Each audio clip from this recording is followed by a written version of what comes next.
할렐루야. 오늘도 우리 또 주 안에서 주님의 말씀으로 우리가 생명을 또 강건케 하기를 바랍니다. 오늘은 페이지 교재 64페이지에 예수 그리스도의 보혈이라는 그 주제로 한 단원으로 또 우리가 말씀을 좀 나누기를 원합니다. 이 예수 그리스도의 그 피의 그 능력과 가치는 정말 무한한 것입니다. 그래서 우리가 그것을 보혈이라는 주제로 우리가 한번 자세하게 다루기를 원합니다. 이 예수의 피는 바로 생명이고 우리의 신앙에서는 정말 없어서는 안 될 가장 중요한 요소가 예수 그리스도의 보혈인 것을 믿으시기 위해서 축원합니다. 할렐루야. 그러면서 우리가 이제 첫째는 우리가 피의 무한한 가치 안에서 나타나는 이중적인 능력이라는 것이 무엇인가. 그 다음에 두 번째는 피가 주는 세 가지의 큰 약속이 있습니다. 그리고 또한 세 번째는 그리스도의 피의 의미가 있다는 것을 오늘 시간에 우리가 좀 알아보기를 원합니다. 첫째, 이제 피의 무한한 가치 안에서 나타나는 이중적 능력이라는 것이 뭐냐면요, 예수 그리스도의 그 피 한 방울은요 온 우주와도 바꿀 수 없는 놀라운 가치가 있다는 것을 깨달으시기 바랍니다. 왜냐하면요 우주는 하나님이 말씀을 주신 피조물의 세계예요. 그러나 예수의 피는 바로 예수 그리스도의 생명, 하나님 창조주 하나님의 생명이라는 것을 성경은 증거하고 있다는 것을 깨달으시기 바랍니다. 그렇기 때문에 그 예수 그리스도의 피 한 방울이 온 우주의 가치보다 뛰어난 하나님의 생명의 능력이라는 것을 깨달으시기 위해서 축원합니다. 할렐루야. 그래서 그 생명 안에는 하나님의 전능하신 능력이 함께 있다는 것을 믿으시기 위해서 축원합니다. 아멘. 우리가 그냥 예수의 보혈 하지만요 사실 그 피 속에는 그 하나님의 그 생명 안에는요 하나님의 그 전능하신 능력이 그 안에 있다는 것을 우리가 깨달으시고 한번 말씀을 받으시기 위해서 축원합니다. 그래서 이 피가 보배로운 피, 그래서 보혈이라고 부르고 있다는 것을 깨달으시기 바랍니다. 할렐루야. 그래서 정말 그 예수님께서 십자가에서 그 보혈을 흘리시고 정말 그 숨을 거두실 때 우리가 성경을 보니까 땅과 하늘에서 놀라운 일이 일어났다는 거예요.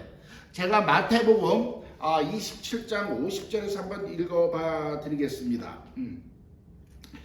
50절에서 제가 그 53절까지 보면은 제가 먼저 읽어 드릴게요.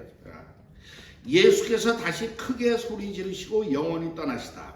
이에 성소 휘장이 위로부터 아래까지 찢어져 둘이 되고 땅이 진동하며 바위가 터지고 무덤들이 열리며 자던 성도의 몸이 많이 일어나되 예수의 부활 후에 저희가 무덤에서 나와서 거룩한 성에 들어가 많은 사람에게 보이니라. 아멘. 할렐루야. 예수님의 피가 십자가에서 피가 흘리시고 예수님의 숨을 멈추신 거라서 그래요. 엄청난 이 지구 안에서는요 엄청난 사건이 벌어진 거예요. 첫째가 뭐냐면 무덤이 열렸습니다. 할렐루야. 성경은 무덤이 열려서 많은 묻혔던 죽은 자들이 일어나서 걸어다녔다는 거예요. 물론 그것은 이제 엄연한 부활이라고 볼 수는 없어요.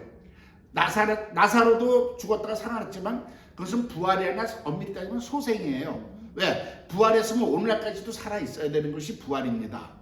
그래서 그렇지만 그들은 살아났지만 그 시대에 살다가 다시 죽었기 때문에 그것은 이제 우리가 성경에서 말한 부활은 아니고 이제 소생이라는 개념으로 여러분들이 이해하시면 되겠습니다. 그러나 그것이 부활의 길이 있다는 것을 보여주신 놀라운 사건이라는 것을 믿으시기 위해서 축원합니다. 할렐루야.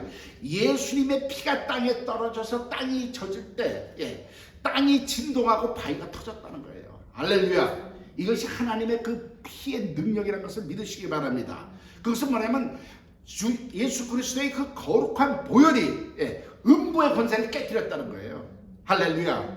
그것을 상징적으로 보여주는 것입니다. 그러면 무덤이 열렸기 때문에 그 바로 음부에서 권세를 깨뜨림으로써 부활의 길이 열린 것을 나타내시고 바로 주님께서 그 부활의 첫 열매가 되신 사건이 바로 그 피의 능력이라는 것을 믿으시기 위해서 축원합니다. 할렐루야.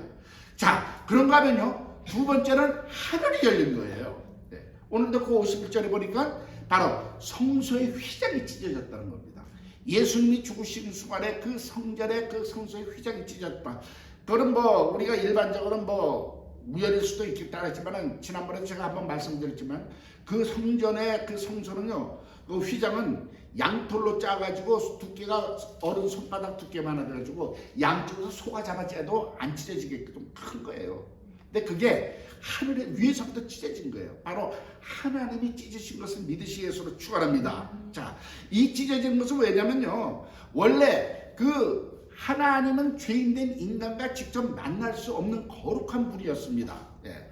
할렐루야. 예. 그 하나님의 영광 앞엔 죄인된 인간이 갈 수가 없다고 그랬어요. 그래서 지난 시간에 벳세베스 사건을 예를 들어가지고 정말 소멸할 수밖에 없기 때문에 하나님이 휘장으로 막았습니다. 예, 그게 상징적인 것이에요. 즉 그것은 무엇을 의미하냐면 하늘 보좌로 인간들이 가는 길이 막혔다는 거예요.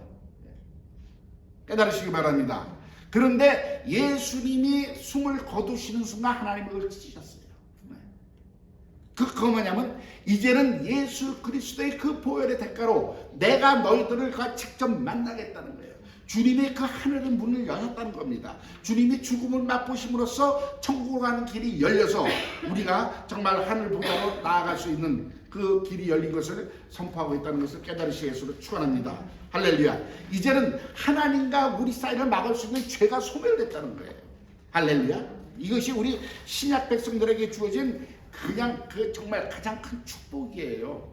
아멘. 예. 그래서 히브리서 9장 12절에서 뭐라고 하냐면 예수 그리스도께서는 자신의 피로 속죄를 이루고 단번에 성소에 들어가셨다는 겁니다. 할렐루야. 예.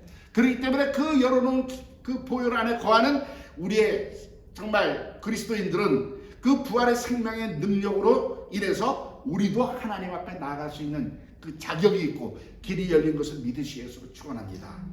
할렐루야. 예. 그것이 이제 그 피의 무한한 가치 안에서 나타낸 이중적인 능력입니다. 무덤이 열렸고 하늘이 열렸습니다. 그런가 하면 두 번째는 피가 주는 세 가지의 큰 약속이 있습니다. 자, 우리가 성경을 보면요, 구약과 신약 이렇게 나눕니다. 즉 뭐냐면 옛 언약, 구약은 옛 언약이고 신약은 새로운 언약이라는 뜻입니다. 자, 이거는 그 하나님과 우리 인간의 관계를 언약의 관계로 나타내는 거예요. 카바란트, 예, 계약적인 언약입니다. 예. 그러고 이 언약이라는 그 단어는 뜻은 뭐냐면요, 서로 신뢰하는 관계를 확립하기 위한 필수적인 요소예요. 당신이 나를 신뢰합니까? 내가 당신을 신뢰합니까? 우리가 약속합시다. 예. 사실 계약서를 그렇게 쓰는 거 아닙니까? 비즈니스 할 때도 그 딜이 그거거든요. 서로 신뢰한다. 예. 바로 이 하나님과의 그 언약이라는 것은 하나님과의 신뢰의 관계를 확립하는 요소라는 것을 깨달으시기 바랍니다.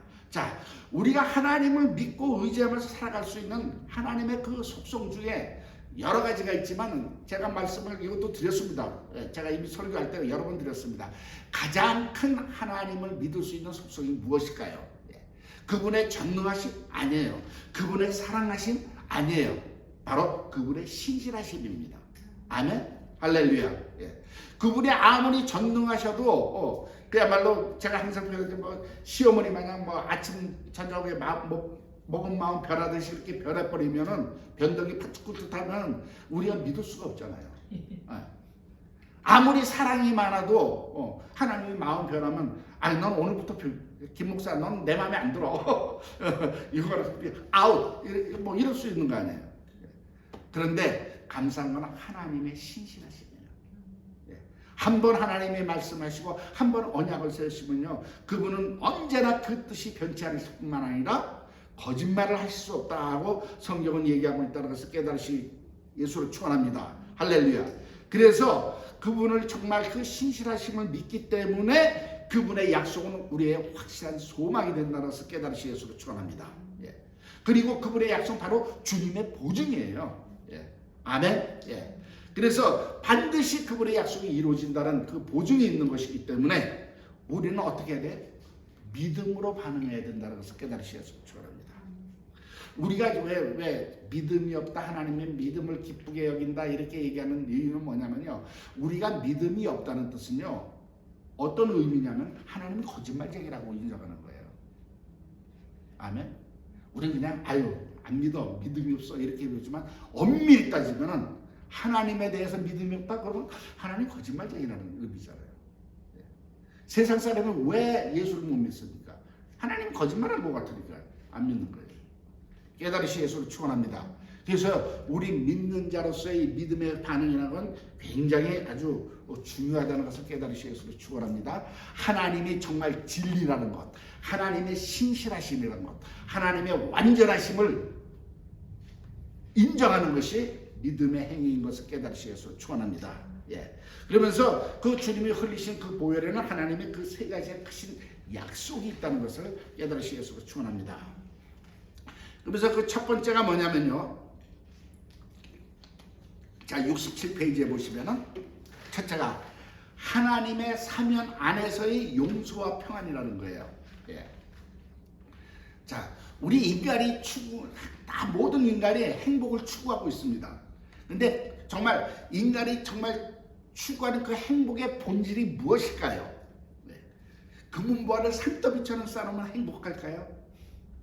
아니면 권세를 잡아서 뭐 미국의 대통령이 되고 세계를 제패하는 제왕이 되면 행복할까요?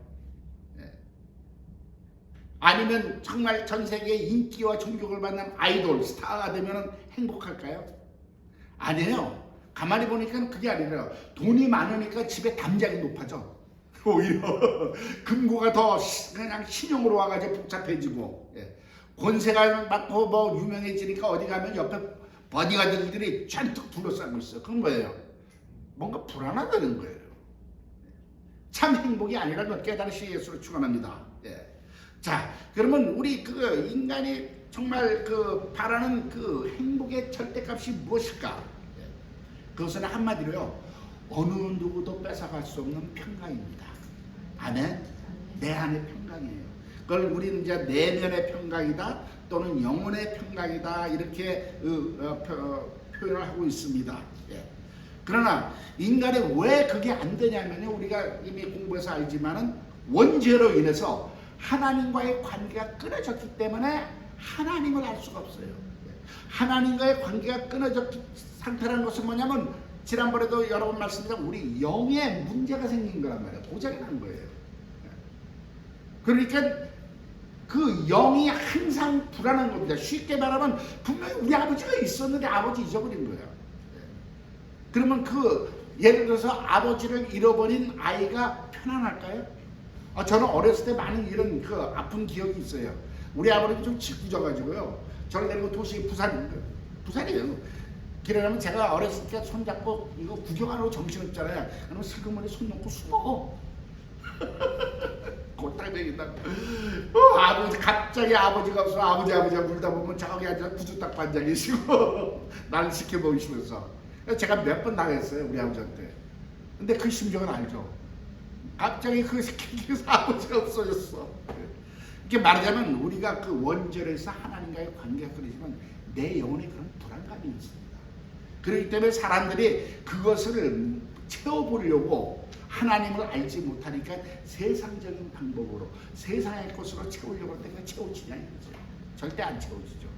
그것이 해결될 수 있는 문제는 바로 하나님과의 관계 회복이라는 거예요. 그래서 성경에서는 그걸 뭐라고 했냐? 하나님과의 화목한 관계다로 회복하는 것이다. 그래서 예수님께서 먼저 오셔서 그 화목제물이 되었다는 겁니다. 왜냐하면 하나님과 화목하게 되려면 먼저 무슨 조건이 있어야 되냐면요, 죄의 문제가 해결돼야 된다는 거죠. 왜? 하나님은 죄와 공존하실 수 없는 분이기 때문에. 아멘? 할렐루야. 근데 그 죄의 문제는요, 인간 스스로 어느 누구도 해결할 수 있는 능력이 없어요. 오직 하나님만이 가능하시다는 것을 믿으시기 위해서 축원합니다. 예. 그 죄사함은 하나님만이 가능하신 거예요. 할렐루야. 예. 그래서 근데 하나님께서는 예수 그리스도를 화목제물로 삼으시고 하나님의 일방적인 용서 안에서 우리를 죄사함 하셨다는 거예요. 사면하셨다는 거죠. 네. 그 교도소에 잡혀있던 사람의 사형수가 가장 무기수나 사형수가 가장 기쁜 소식이 뭐예요? 너 나와 출소. 사면받았어. 네. 가장 큰 기쁨이라고 깨달으시기 바랍니다.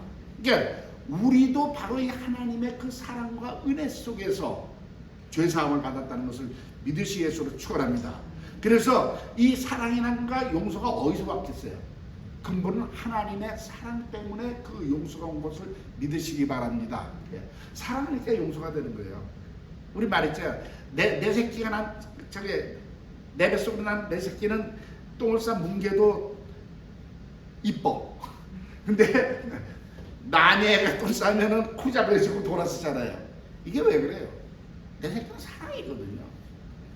그러니까 똑같은 원리라는 것을 믿으시 예수로 축원합니다. 그래서 하나님이 저와 여러분을 이처럼 사랑하시기 때문에 우리의 죄를 용서하시기 위해서 바로 예수 그리스도를 통해서 우리의 죄 사함을 이루시고 하나님과 화목하게 하셨다는 것을 깨달으시 예수로 축원합니다. 할렐루야. 그리고 두 번째는 뭐냐면 생명의 법을 우리 마음에 갖게 하는 순결과 능력이라고 했습니다. 바로 그 히브리서 8장 10절에 보면 이런 얘기가 있습니다. 하나님께서 이제는 우리에게 새로운 법을 주시는데 그 법은 우리 생각과 마음에 하나님의 법을 새기겠다고 했어요. 옛날의 법은 어디다 새겼습니까? 돌판에다 새겼어요. 그러니까 돌판에 새긴 것은 사람을 변화시킬 수 있는 능력이 없었어요. 생명이 없습니다. 오히려 그것은 정죄하는 율법으로 돼가지고 사람을 오히려 정죄하고 죽음으로 이끄는 그런 역할을 했다는 거죠. 그런데 하나님께서는 예수 그리스도에서 이제 새로운 법을 우리에게 허락하시는 것이 뭐냐면 그 하나님의 법을 이제 돌에다 새기니까 내 생각과 마음에다 새긴다는 겁니다. 할렐루야. 여러분 이것이 굉장히 중요한 얘기잖아요. 내 마음에 새겨졌기 때문에 우리는 마음먹은 대로 행동할 수 있는 존재고 마음먹은 대로 하는 거니까 바로 그 법이 내 마음을 주관한다면 우리는 하나님의 뜻에 따라 살 수 있다는 것을 깨달으시 예수를 축원합니다. 그런데 그 하나님의 법이 우리 마음에 기록되기 위해서는요 조건이 있다는 거죠. 우리가 정결해야 된다는 거죠. 순결해야 된다는 겁니다. 자, 우리가 구원받았다는 것은 제가 항상 얘기하지만요 어떠한 교리나 훈련에 의해서 어떤 시스템에 의해서 추상적으로 구원받았다는 것이 아니라 실제적인 경험이라고 그랬습니다.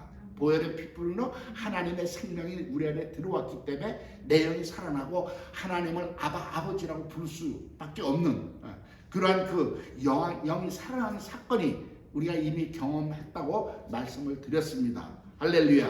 이것이 바로 그 생명의 역사요 성령으로 거듭난다 이렇게 표현하고 있습니다. 할렐루야. 자, 그래서 성령으로 거듭나니까 뭐냐면 죄와 저주인 사망의 권세에서 생명의 성령의 법이 너희를 해방시켰느라. 로마서 8장 2장에 썼어요.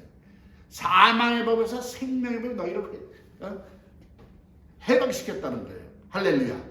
그런데 그 생명의 성령의 법이 오기 위해서는 뭘 해야 되냐? 우리가 죄가 없어야 된다는 거죠.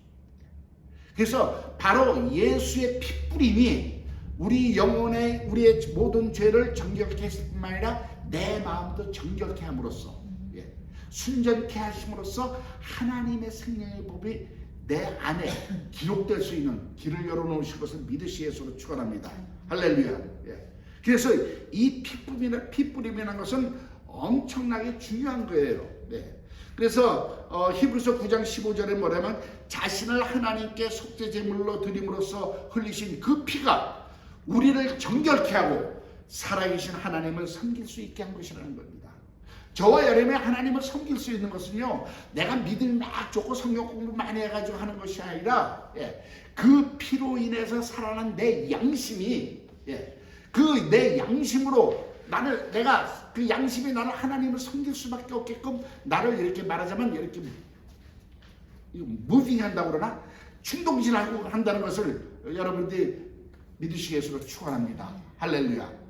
근데 그것이 바로 내 양심이 살아나게 한 것이 바로 예수 그리스도의 피라는 것을 믿으시기 위해서 축원합니다. 그게 피의 능력입니다.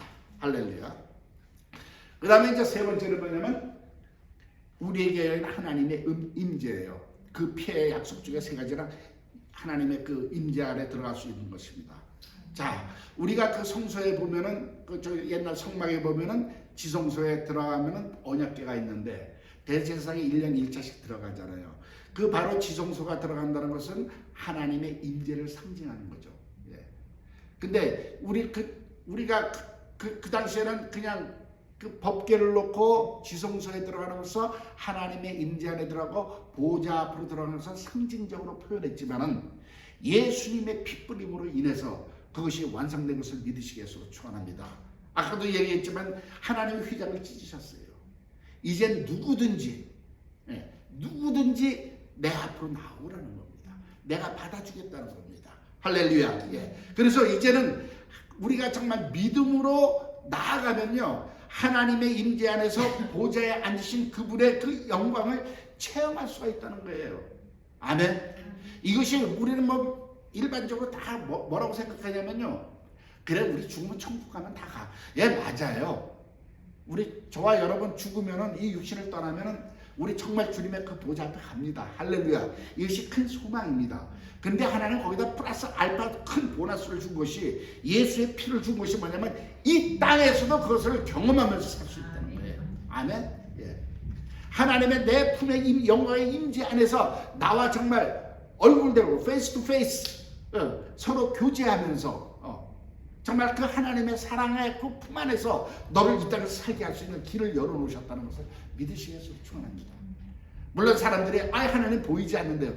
보이진 않지만 느낄 수 있다는 거 믿으시겠으로 축원합니다. 아멘. 할렐루야. 정말 그 안에서 정말 우리가 기도할 때, 찬양할 때, 또한 예배 안에서 하나님 앞에 전심으로 드려질 때, 정말 내 안에 오는 그 하나님의 영광의 임재 속에서 드려지는 그 평강, 여러분 누리시기 위해서 축원합니다. 아멘. 그런데 그게 평강만 누려지니까 그 평강 속에서 내 안에 믿음이 성장하고 생명의 그 싹이 열매를 맺게 된다는 것을 깨달으시기 위해서 축원합니다. 할렐루야. 이것이 사실 하나님께서 피를 뿌려주신 그 궁극적인 목적이에요. 우리를 천국만 데려가는 것이 아니라 이 땅에서 너희가 천국을 누리고 너희로 인하여 이 땅에 천국이 확산되기를 원하시는 것을 믿으시겠으로 축원합니다. 지금 우리가 이 세대에 뭐 자꾸 얘기하잖아요. 이제 막 뒤집어지고 난리가 났는데, 사실 이거는 하나님이 이렇게 흩으시고 이렇게 진동시키는 건요, 하나님이 다른 세대를 지금 끌어오시는 하나님의 그 어떤 세대 전환기라는 것을 깨달으시겠으로 축원합니다. 하나님이 다시 리셋하시겠다는 거예요, 이 세상을. 아멘. 할렐루야. 그 뜻은 뭐냐면요, 이 세상을 다시 리셋한다는 것은 이 안에 있는 정말 참다운 그리스도인들, 저는 저와 여러분이 거기 포함되기를 예수를 축원합니다. 우리를 통해서 하나님의 우리의 삶 속에서 하나님의 그 천국의 영광이 나타나서 마지막 시대 대영적인 부흥으로서 하나님의 백성들을, 말하자면 군사들과 백성들을 재정비하는 시간인 것을 믿으시기 위해서 축원합니다. 왜? 이제 다시 오시는 주님은요, 정말 마곡간에서 태어난 가난한 어린 연약한 아기의 모습이 아니라 천군 천사와 함께 백마를 타고 영광주에 오시는 개선 임금이에요. 할렐루야. 그러면 그 개선 임금이면 밑에서 환영할 백성들이 있어야죠. 아멘. 우리 가끔 영화 보잖아요. 로마 영화 보면은 시저가 정복하고 오면은 사람들 군중들에서 환호하고, 원리가 똑같은 거예요. 그건 인간의 제국들은 멸망했지만 하나님이 오실 때 하나님은 이 세상을 통해서 가장 영광을 받기 원하시는 것이 누구예요? 우리 저와 여러분을 통해서, 하나님의 자녀를 통해서. 아멘. 그런데 여태까지 뭐예요? 다 졸며 자고 이 마지막 세상과 타협하고, 보혈의 핏불적이 물타고, 제가 우리 제자들한테 항상 하니까 예수 그리스도의 보혈에 물타지 말라고. 왜냐면 이 보혈을 자꾸만 강조하면요, 어떤 성도님들은 좀 부담을 느끼는 분들이 있어요. 왜? 정말 헌신과 하나님과 이런 걸 막 강조하게 되잖아요. 그냥 편안하게 와고 편안하게 가고 싶은 사람들이 있어요. 처치고들. 아무 곳에서 그냥 동요하지 않고 그냥 나만 편하면 되는데요. 이 보혈은요, 여러분의 믿으면요, 자꾸만 내 안에 뭔가 이렇게 꿈틀꿈틀 움직입니다. 할렐루야. 그것이 우리의 삶의 동력이 되고 저와 여러분의 삶의 능력이 되는 것을 믿으시기를 축원합니다. 그래서 지금 이 세상을 지금 쉐이킹 하시는 것은, 그 히브리서 12장에 하나님이 마지막 때 하늘과 땅과 바다와 육지를 갖다가 진동케 한다고 그러셨어요. 그럼 다시 리셋하시는 거예요. 그래서 졸고 타협한 그 사람들은 다 이진으로 물려고 새로운 하나님의 정말 빛난 그 정병들, 하나님이 앞장 세우신다는 것을 깨달으시기를 축원합니다. 그렇기 때문에 오히려 저와 여러분은 지금 이 시대가 이렇게 막 돌아가는 걸요 소망 중에 바라보셔야 될 줄로 믿습니다. 예. 절망할 필요 없어요. 낭망할 필요 없어요. 예. 두려워할 필요는 더더구나 없습니다. 예. 하나님이 주관하시는 거예요. 아멘. 예. 그것이 이 땅에서 하나님의 임재 속에서 우리가 천국을 정말 누리면서 우리가 누리는 그 천국의 영광을 세상에 나타내게 우리를 원하시는 하나님의 뜻인 것을 믿으시기 위해서 축원합니다. 그래서 그 히브리서 기자는 그 피로 우리가 성소에 들어갈 담력을 얻었다 그랬습니다. 그리고 하나님의 그 임재로 가는 길에 이제 항상 열려 있다는 것을 믿으시기 위해서 축원합니다. 휘장을 찢어졌어요. 네. 이제 하나님이 누구나 오시길 웰컴하고 계신 것을 깨달으시기 위해서 축원합니다. 물론 우리가 천국 가서 만나지만요, 이 땅에서 열어놓은 것을 경험 못하고 천국 가서 만난다면 조금 나중에 좀 후회가 되실 수도 있어요. 그러니까 이 땅에서 누리시기를 예수를 축원합니다. 그래서 주님 안에서 그 평강을 누리시고 그것이 평강으로 끝나는 것이 아니라 내 삶의 믿음으로 자라고 생명의 능력으로 자라면서 그것이 내 삶의 능력이 되는 거예요. 그래서 사도 바울이 그랬죠. 내가 가난함에 부함에 배고픔에 배부름에 일체의 비결을 배우노라. 내게 능력 주시는 자에서 내가 모든 것을 할 수 있느니라. 아멘. 예. 그것이 그냥 사도 바울에게만 주어진 것이 아니라 오늘날 저와 여러분의 약속하시는 주님의 피 안에 있는 약속이라는 것을 믿으시기 위해서 축원합니다. 할렐루야. 예. 그래서 이제는 그래 나는 더 이상 부족한 것이 아니다. 오늘 아까도 우리가 얘기했죠. 전부 다 이제 나이가 많으니까 몸이 어디가 아프고 저기 아프고 뭐가 아프고 하지만 예 육체는 겉사람은 후패하지만 이 보혈의 능력으로 내 속사람은 날로 강건하노라. 아멘. 할렐루야. 네, 깨달으시기 위해서 축원합니다. 자, 그 다음에 이제 또 큰 제목 세 번째로 그리스도의 피의 의미를. 예. 자, 지금까지는 이제 그리스도의 피의 가치와 능력과 그 안에 담긴 약속에 대해서 알아봤지만요, 이제는 그 피 안에 있는 하나님의 메시지, 하나님의 의도가 무엇인가를 우리가 알아보도록 하겠습니다. 할렐루야. 자, 첫 번째가 뭐냐면 예수님의 그 피 안에는요 어떤 메시지가 있냐면 죽기까지 한 그분의 순종이에요. 예수 그리스도께서 정말 죽기까지 하는 순종이 그 안에 있습니다. 자, 예수님은 삶은 뭐예요? 온전히 성부 하나님께 순종하는 삶을 사셨다는 것을 우리 성경을 통해서 알고 있습니다. 그리고 그 순종의 극치가 뭐였습니까? 바로 십자가에서 죽기까지 순종하셨다는 것을 말씀하고 있다는 것을 깨달으시기 위해서 축원합니다. 그런데 예수님의 그 순종을 이루시기 위해서 우리가 겟세마네 동산에서요 정말 눈물과 통곡의 기도를 하셨다는 것을 우리가 알 수 있잖아요. 네. 자, 성경의 히브리서 5장에 보면 그가 아들이실지라도 그렇게 기도를 하셨다는 거예요. 엄밀히 따지면 그분은 하나님의 아들이시기 때문에 기도할 필요 없어요. 안 그래요? 우리가 생각하기에는 그냥 가면 되는데, 근데 그분은 아들이실지라도 그 기도를 하신 이유가 육체적인 한계 속에 있었기 때문에 그분의 연약함을 알기 때문에 온전케 될 하나님으로서 다시 온전케 되기 위해서는 고난을 통해서 순종을 배웠다는 거예요. 예. 그 성경의 그 메시지가 그겁니다. 네. 순종을 나타내서 네가 고난을 통해서 온전케 돼야 고난을 통해서 순종을 해야 온전케 되신다는 거죠. 예. 그래서 그 주님은 연약한 육체를 갖고 있기 때문에 정말 그 고난을 감당하고 순종하기 위해서 정말 겟세마네 동산에서 땀방울이 땅에 떨어진 핏방울처럼 그런 간절한 기도를 하신 것은 뭐냐면요, 그렇게 기도를 함으로써 하늘의 신령한 능력이 그에게 임하고 바로 그 힘의 능력으로 그 고난을 순종함으로써 온전케 되셔서 부활하시고 하늘 보좌에 오르신 것을 믿으시기 위해서 축원합니다. 아멘. 예. 그래서 우리도 정말 그러면서 예수님께서 그 순종하심으로써 자신을 순종하는 모든 자에게 영원한 구원의 근원이 되었다. 이렇게 히브리서 5장 7절에서 9절에 있는 말씀인 것을 깨달으시기 바랍니다. 그 뜻은 뭐냐면 우리도 그렇게 순종의 길로 나아오라는 겁니다. 예. 아멘. 근데 사실 우리가 순종 자꾸만 하라 그러면 이게요, 원래 우리가 불순종령에서 살다 보니까 순종하려면 자꾸만 하기 싫어져. 여러분은 안 그러나? 나만 그러나? 제가요 학교 다닐 때 이제 공부를 좀 하려고 시험 때가 돼서 하려고 또 마음 먹었는데 엄마가 야 공부 좀 해라. 너 요새 공부 안 하냐? 그러면 안 해. 그냥 나가버려. 여러분들은 안 그러셨겠죠? 전 좀 그 짓을 많이 했습니다.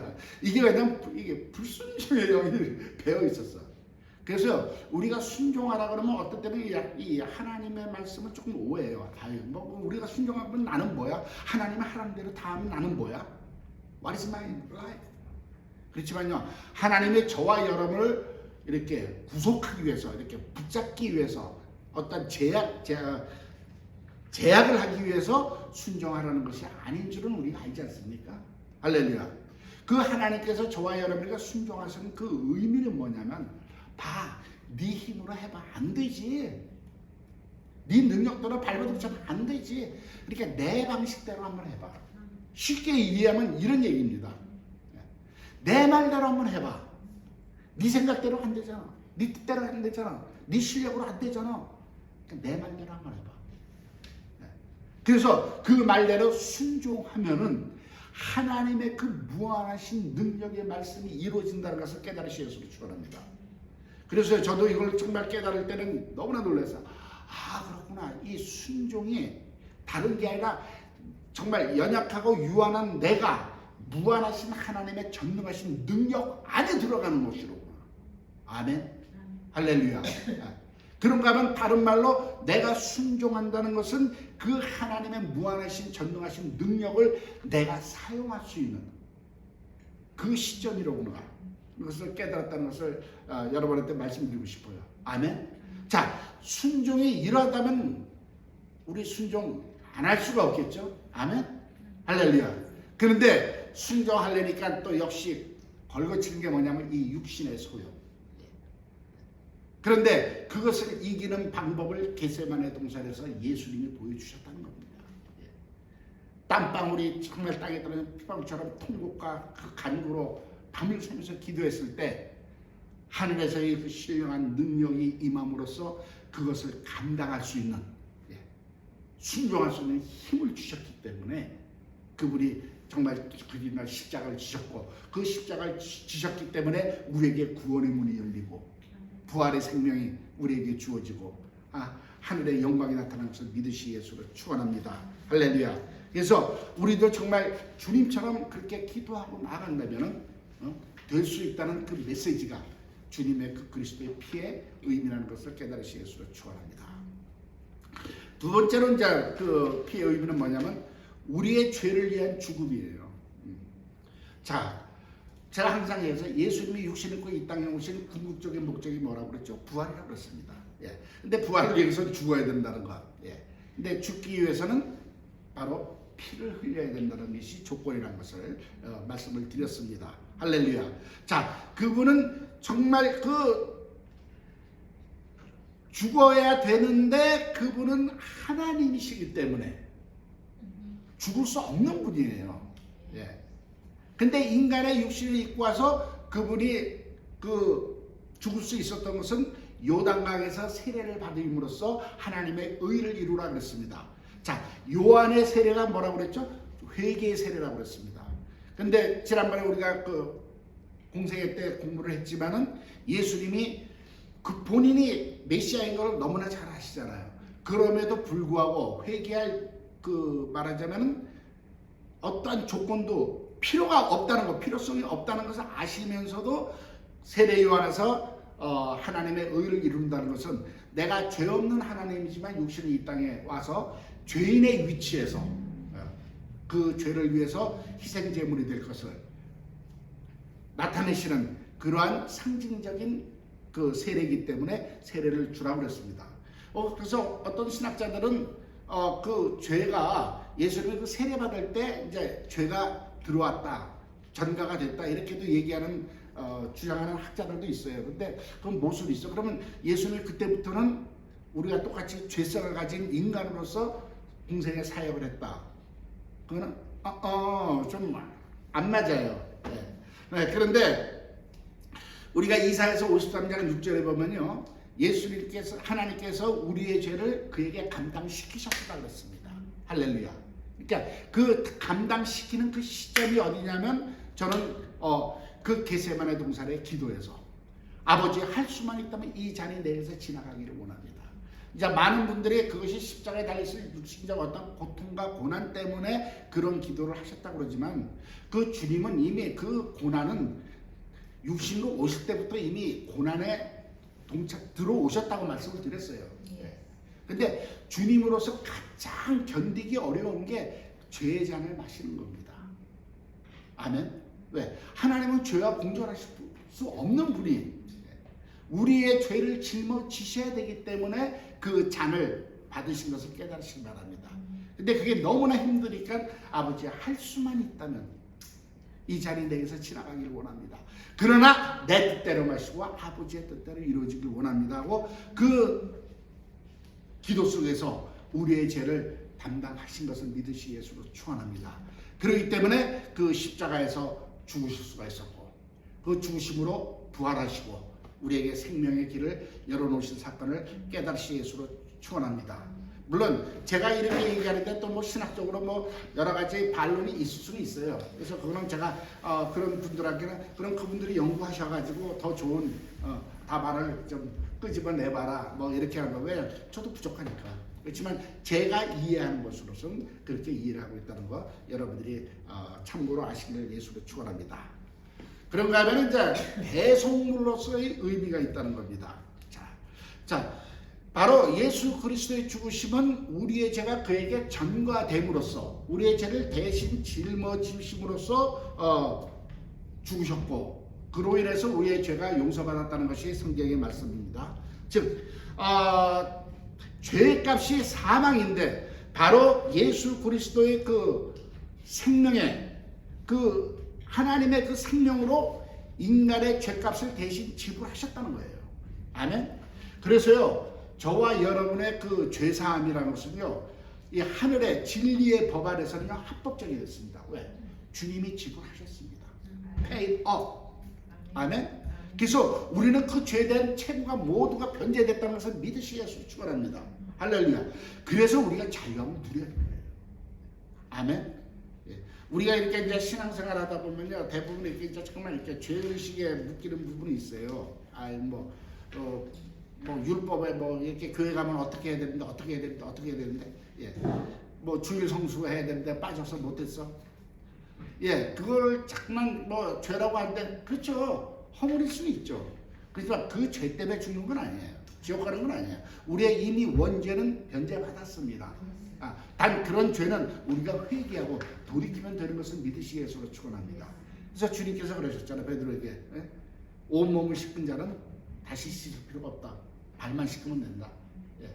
그건 뭐냐면 우리는 이미 죄사함 받은 하나님의 거룩한 자녀인데 이 땅에 발을 붙이고 사는 동안은 우리도 죄를 질 수밖에 없고 실수할 수밖에 없지만 그거는 발만 씻으면 돼요. 회개하면 된다는 것을 깨달으시 예수로 축원합니다. 그래서 우리는 항상 이 죄 사함의 담대함을 갖고 사시기 예수로 축원합니다. 할렐루야. 그래서 이것은 바로 주님께서 우리의 죄값을 지불하신 그 피 흘림이 지불하신 대속으로 하셨다는 그 의미라는 것을 다시 한번 믿으시 예수로 축원합니다. 그 다음에 네 번째는 이제 제단에 드려진 희생 제물로서 성취한 구속의 표현이다 했습니다. 자, 이것은 무슨 의미냐면 구약 시대는 이제 양이나 소로 속죄 제물을 드렸습니다. 예.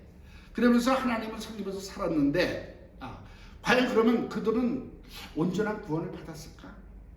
왜? 성경은 오직 예수의 피로 구원받는다고 그랬는데, 예수를 믿음으로써. 근데 그렇지만은 그들은 동물로 제사를 드렸다는 거예요. 근데 여러분 지난번에도 말씀을 드렸지만 동물은 영이 없기 때문에 동물의 피로는 우리 영의 문제를 해결할 수가 없습니다. 그렇지만 구약에는 그렇게 했어요. 자, 그러면 이 사람들이 구원 받았을까 안 받았을까? 궁금합니다. 자, 성경은 이제 이 땅에 세 부류의 세 가지 영적 존재가 있다고 그랬죠. 하나님, 천사, 인간. 예.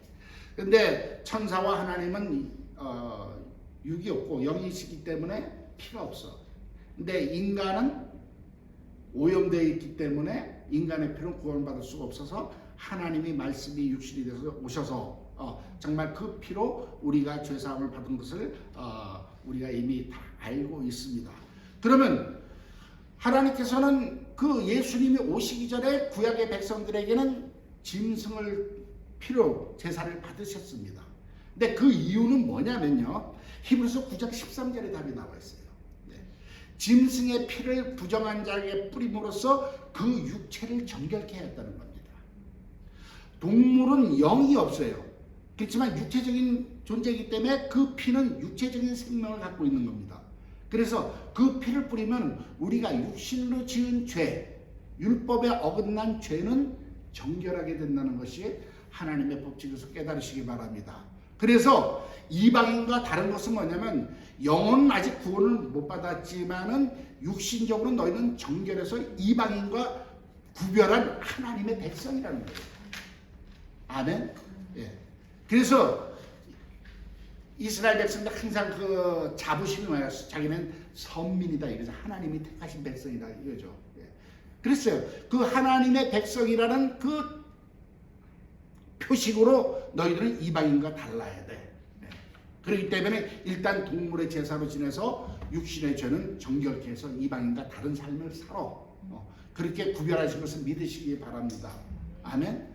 그래서 이 구약의 사람들은 육신의 죄를 용서받았기 때문에 그들이 받는 축복은 전부 다 육신적인 축복이잖아요. 장수하죠. 예. 부자 되죠. 예. 예. 그런 것이 이 육신적인 축복이지만 영적인 축복은 보류되어 있는 상태라서 깨달으시기 바랍니다. 그러나 저와 여러분은 예수 그리스도 안에서래요. 우린 영육간의 온전한 구원을 받았기 때문에요. 우리는 육신의 그 충만한 축복도 누릴 수 있지만 영혼의 충만한 축복은 누릴 수 있다는 것을 믿으시기 위해서 축원합니다. 할렐루야. 자, 그런데 그러면 구약의 백성들은 과연 영혼의 구원을 받느냐 안 받느냐, 이것이 조금 문제가 이제 궁금하죠. 네. 그런데 많은 사람들이 이제 우리 이렇게 얘기합니다. 사람이 죽으면은 예수 믿고 죽으면 어디 가요? 천국. 안 믿고 죽으면 예, 지옥. 예, 이렇게 얘기를 합니다. 근데 사실은 그렇지가 않아요. 지옥은 마지막 형벌의 심판입니다. 그래서 지옥 들어가면 못 나와. 예. 끝이야. 그런데 사실은 성경에 보니까 죽으면 음부로 가. 근데 신약의 백성은 어디로 가? 예수님이 너는 오늘 나와 함께 낙원에 있으리라 오른쪽 강등에 말씀하셨어요. 그리고 고린도후서 우리가 12장 셋째 하늘 공부할 때 그 셋째 하늘이 뭐예요? 낙원이라고 그랬습니다. 사도 바울이 낙원에 올라가서 예수님부터 말할 수 없는 그 비밀을 들었다고 그렇게 표현하고 있습니다. 그러면 하나님 예수를 믿다가 죽은 사람은 예수님과 함께 낙원에 있구나. 예. 물론 이 낙원이란 것은 뭐 천국하고 조금 어떤 그 말하자면 차별이 있어 차이 나는 것이 아니에요. 사실은 우리가 천국이라는 것은 그냥 천국이나 낙원이나 이 모든 의미는요, 하나님의 온전한 영광 속에 안식 속에 거하는 장소라는 것을 깨달으시기 바랍니다. 근데 그럼 구약의 백성은 어떻게 되느냐? 요거는 누가복음 17장을 한번 읽어보면 나와요. 거기에 거지와 나사로, 거지 나사로와 부자의 얘기가 나오잖아요. 그랬더니 나사로가 죽었더니 어떻게 됐어요? 아브라함의 품에 있더라 이렇게 되어 있습니다. 그리고 부자는 죽어서 음부에서 고통받고 있고. 자, 이것을 봤을 때 구약의 백성은 아브라함의 품에 있구나. 물론 이것이 장소적으로 낙원과 아브라함의 품에 이렇게 동네가 떨어져 있는지, 뭐 노스캐롤라이나 사우스캐롤라이나에서 떨어져 있는지 이건 잘 모르겠어요. 그건 성경에 안 나와 있지만은 일단 구분된 장소가 있다는 겁니다. 자, 그 이유는 마지막 주님께서 심판 때 이 땅에 오실 때 저와 여러분은 예수 그리스도의 피로 피뿌림을 받았습니다. 아멘. 네. 그렇기 때문에 우리는 그 피로 이미 천국에 들어갈 수 있는 자격이 있다는 것을 깨달으시 예수를 축원합니다. 네. 그래서 낙원에서 마지막을 새 하늘과 새 땅으로 옮길 때 이게 이제 우리가 이제 인간적인 차원에서 우리가 이해하시기 바랍니다. 낙원이란 지역에서 그러면 새 하늘과 새 땅 천국으로 갈 때 우리는 피를 딱 예수님의 피를 보여주고 통과해서 들어가는데 구약의 백성은 예수의 피가 없어. 그렇지만 그들은 믿음으로 하나님의 말씀대로 율법을 따라 짐승의 피를 드렸습니다. 아멘. 그래서 그들에게 짐승의 피가 있습니다. 이걸 어떻게 보면 예매권이라고 생각하시면 돼요. 티켓에. 그래서 그것을 가지고 가면 예를 들어서 천사가 베드로가 천사장이 그래 네가 구약에 이렇게 제 믿음으로 주였으니까 너는 예수의 피를 힘입을 수 있는 자격을 주겠어. 해서 받고 들어간다고 이런 차원에서 이해하시면은 큰 오차는 없을 줄로 믿습니다. 아멘. 그래서 정말 구약이나 신약이나 모든 사람들은 우리가 예수 그리스도의 피 뿌림과 그것을 믿음으로써 우리가 가지만은 구약 백성은 그 당시에 예수님이 오시기 이전의 당시의 사람이기 때문에 예수의 피는 그 당시에는 못 입었지만은 하나님의 말씀에 순종해서 짐승의 피로 정결함을 받아서 거룩한 백성이라고 구별받았기 때문에 나중에 마지막 최후의 심판 때 그것을 인정받고 하나님의 나라로 들어갈 수 있는 것을 깨달으시기 위해서 축원합니다. 할렐루야. 그래서 이것이 이제 그 구속의 성취다. 지금 아까 제목을 말씀드렸듯이 제단에 드려진 희생 제물로서 성취한 구속의 표현이다. 바로 그 피로 온전한 구속을 이루셨다는 것을 믿으시기 위해서 축원합니다. 할렐루야. 그래서 저와 여러분의 삶 속에서는 이 예수의 피뿌림으로 우리는 담대함을 갖고 날마다 하나님의 보좌 앞으로 나갈 뿐만 아니라 그 임재 속에서 주님의 생명의 능력으로 이 세상을 이겨나가며 마지막 때 그 하나님과의 친밀한 그 임재의 그 교제 속에서 내 영혼이 천국의 빛을 발할 수 있는 그러한 능력 있는 삶을 사시기를 예수로 축원합니다. 아멘. 할렐루야. 오늘은 여기까지 강의하고 이제 다음 시간에는 이제 구약에서 또 피에 대한 가르침에 대해서 우리가 또 공부하도록 하겠습니다. 잠시 기도하겠습니다. 주님의 사랑과 은혜를 진심으로 감사.